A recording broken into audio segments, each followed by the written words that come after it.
শেষ পর্যন্ত মিটল বিচারপতি অভিজিৎ গঙ্গোপাধ্যায় ও রাজ্যের অ্যাডভোকেট জেনারেলের দ্বন্দ্ব। বিচারপতি অভিজিৎ গঙ্গোপাধ্যায় জানান বন্ধু কিশোর দত্তের কাছে ক্ষমা চাইতে হবে। তিনি আরও বলেন দুজনের মধ্যে পরিচিতি অনেক বছরের, খুব কম করে হলেও 37 বছর। তিনি ক্ষমা প্রার্থী। তিনি বলেন আই এম ভেরি সরি। অন্যদিকে কিশোর দত্ত বলেন তিনিও এই কদিনে অনেক কিছু বলেছেন। উত্তরে বিচারপতি গঙ্গোপাধ্যায় বলেন উনি যা শুনেছেন তাই বলেছেন, কিন্তু তিনি রাগের মাথায় অনেক কথা বলেছেন। উল্লেখ্য কয়েকদিন আগেই রাজ্যের মেডিকেল কলেজগুলোতে ভর্তিতে ভুয়ো জাতিগত শংসাপত্র সংক্রান্ত মামলাকে কেন্দ্র করেই রাজ্যের অ্যাডভোকেট জেনারেল এবং বিচারপতি অভিজিৎ গঙ্গোপাধ্যায়ের মধ্যে বাগবিতণ্ডা একেবারে চরম পর্যায়ে পৌঁছেছিল।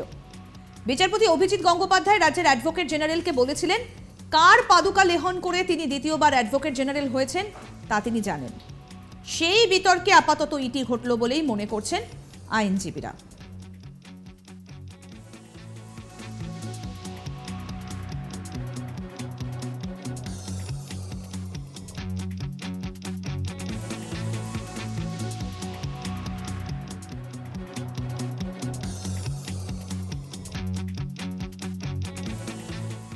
আসুন আপনাদের শোনাই আমাদের প্রতিনিধি মানস নস্কর কি প্রতিবেদন তুলে ধরলেন এই বিষয়ে।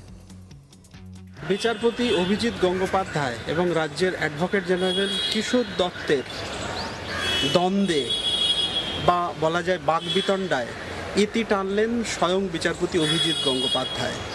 রাজ্যের অ্যাডভোকেট জেনারেল কিশোর দত্তকে এজলাসে ডেকে নিজেই বললেন বন্ধু ক্ষমা করে দিও, আমি ক্ষমা প্রার্থী।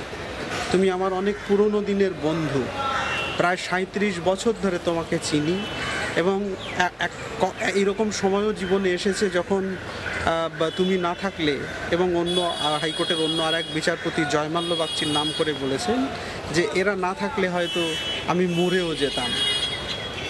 আপনারা জানেন যে রাজ্যের মেডিকেল কলেজগুলোতে ভর্তিকে কেন্দ্র করে জাতিগত শংসাপত্র ভুয়ো বানিয়ে একাধিক প্রার্থী রাজ্যের মেডিকেল কলেজগুলোতে ভর্তি হয়েছেন। এই অভিযোগ নিয়ে বিচারপতি অভিজিৎ গঙ্গোপাধ্যায়ের বেঞ্চে দায়ের হয়েছিল একটি মামলা। সেই মামলায় বিচারপতি গঙ্গোপাধ্যায় রাজ্যের স্বাস্থ্য দপ্তরের রিপোর্ট তলব করেছিলেন।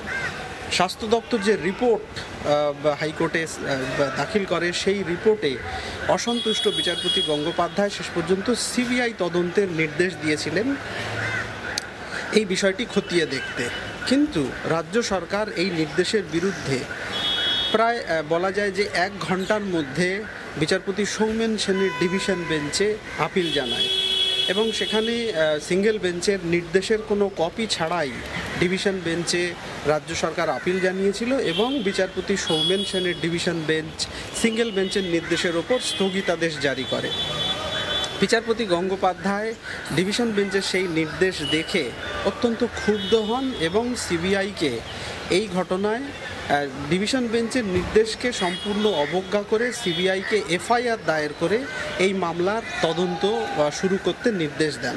পরদিন সকালে ডিভিশন বেঞ্চ বিচারপতির এই নির্দেশকে ফের খারিজ করে এবং সিবিআইয়ের এফআইআরকে খারিজ করে দেয়। বিচারপতি গঙ্গোপাধ্যায় ডিভিশন বেঞ্চের এই নির্দেশ শোনার পর ডিভিশন বেঞ্চকে রীতিমতো রাজনৈতিক পক্ষপাত দুষ্ট আচরণ করছেন বিচারপতি সৌমেন সেন বলে ক্ষোভে ফেটে পড়েছিলেন। তারপর রাজ্যের অ্যাডভোকেট জেনারেল যখন সিঙ্গেল বেঞ্চে ডিভিশন বেঞ্চে সেই নির্দেশ উল্লেখ করতে যান তখন বাগবিতণ্ডায় জড়িয়েছিলেন রাজ্যের অ্যাডভোকেট জেনারেল এবং অত্যন্ত বর্তমানে কলকাতা হাইকোর্টের নিয়োগ দুর্নীতির মামলার সূত্রে বর্তমানে অত্যন্ত জনপ্রিয় বিচারপতি অভিজিৎ গঙ্গোপাধ্যায়। সেখানে রাজ্যের অ্যাডভোকেট জেনারেল বিচারপতি অভিজিৎ গঙ্গোপাধ্যায়ের উদ্দেশ্যে বলেছিলেন যে আপনি কোথাও আমাদের দেশের বিচার ব্যবস্থার যে গণতান্ত্রিক কাঠামো সেই কাঠামোকে লঙ্ঘন করে নির্দেশ দিচ্ছেন, আপনি ডিভিশন বেঞ্চের নির্দেশকে মানছেন না, এটা সম্পূর্ণ আইন বিরুদ্ধ। সেই সময় ক্ষোভে ফেটে পড়েছিলেন বিচারপতি গঙ্গোপাধ্যায় এবং রাজ্যের অ্যাডভোকেট জেনারেলকে তিনি বলেছিলেন যে আমি জানি আপনি কার পাদুকা লেহন করে দ্বিতীয়বার রাজ্যের অ্যাডভোকেট জেনারেল হয়েছেন। আপনারা জানেন যে কিশোর দত্ত এর আগেও রাজ্যের অ্যাডভোকেট জেনারেল ছিলেন কিন্তু গত বিধানসভা নির্বাচনের পরপর তিনি পদত্যাগ করেছিলেন রাজ্যের অ্যাডভোকেট জেনারেল পদ থেকে।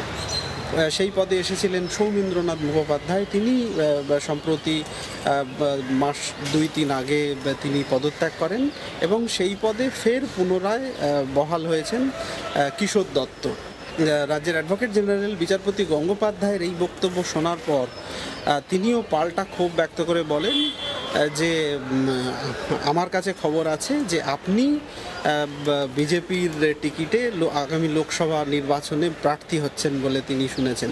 যদিও বিচারপতি গঙ্গোপাধ্যায় রাজ্যের অ্যাডভোকেট জেনারেলের সেই বক্তব্যকে খারিজ করেছিলেন, বাতিল করেছিলেন, কিন্তু ওই মামলার সূত্রেই আরেকটি বিস্ফোরক অভিযোগ সামনে নিয়ে এসেছিলেন বিচারপতি অভিজিৎ গঙ্গোপাধ্যায়। সেটা আপনারা জানেন। সেখানে বিচারপতি অভিজিৎ গঙ্গোপাধ্যায় এজলাসে বসেই বিচারপতি সৌমেন সেনের বিরুদ্ধে অভিযোগ এনেছিলেন যে বিচারপতি সৌমেন সেন রাজ্যের শিক্ষা সংক্রান্ত দুর্নীতি মামলায় অত্যন্ত দুটো গুরুত্বপূর্ণ প্রাথমিক শিক্ষক নিয়োগ সংক্রান্ত মামলায় শুনছেন বিচারপতি অমৃতা সিনহা। সেই মামলা দুটো যাতে খারিজ করে দেওয়া হয় তার জন্যে বিচারপতি সৌমেন সেন বিচারপতি অমৃতা সিনহাকে নিজের চেম্বারে ডেকে তাকে বলেছিলেন যে এতে এর সঙ্গে অভিষেক বন্দ্যোপাধ্যায়ের রাজনৈতিক ভবিষ্যৎ জড়িত আছে, ফলে তাকে অহেতুক বিরক্ত করা যাবে না। এই বিষয়কে কেন্দ্র করেই রাজ্যের অ্যাডভোকেট জেনারেল এবং বিচারপতি গঙ্গোপাধ্যায়ের বাকবিতণ্ডা অত্যন্ত চরম পর্যায়ে পৌঁছেছিল এবং তারা পারস্পরিক ব্যক্তিগত আক্রমণের জায়গায় চলে গেছিলেন। সেখান থেকে আজকে একটি মামলার শুনানি চলাকালীন বিচারপতি গঙ্গোপাধ্যায় রাজ্যের অ্যাডভোকেট জেনারেলকে ডেকে পাঠান এজলাসে। ডেকে পাঠিয়ে সেখানেই তিনি বলেন যে আপনি আমার অনেক পুরনো দিনের বন্ধু, আমি ক্ষমা প্রার্থী। বারের সমস্ত আইনজীবীরাও এই বিষয়টা জানুক যে আমি আমার পুরনো বন্ধুর কাছে ক্ষমা চাইছি। বিচারপতি গঙ্গোপাধ্যায় বলেন যে আমার বন্ধু কিশোরের কাছে আমাকে ক্ষমা চাইতেই হবে, আমার কথায় তিনি আঘাত পেয়ে থাকতে পারেন। তিনি আরও বলেন যে আমি কিশোর দত্তকে চিনি, প্রায় 37 বছর ধরে আমাদের পরিচয়, ফলে আমি আপনার কাছে ক্ষমা প্রার্থী, আমি দুঃখিত। তখন পাল্টা কিশোর দত্ত বলেন যে সেদিন আমিও যা বলেছিলাম সেটাও ঠিক বলা হয়নি, সেটাও কোথাও অযথাযথ বা যথার্থ বলা হয়নি। এইভাবেই শেষ পর্যন্ত মিটল বিচারপতি অভিজিৎ গঙ্গোপাধ্যায় এবং রাজ্যের অ্যাডভোকেট জেনারেল কিশোর দত্তের দ্বন্দ্ব। আরও আপডেট পেতে আজ তাক বাংলার ইউটিউব চ্যানেল সাবস্ক্রাইব করুন, নোটিফিকেশন পেতে বেল বাটন অপশন প্রেস করুন। এই ভিডিও সম্পর্কে আপনাদের মতামত জানান, কমেন্ট করুন, শেয়ার করুন, হোয়াটসঅ্যাপে ফলো করুন আজ তাক বাংলা।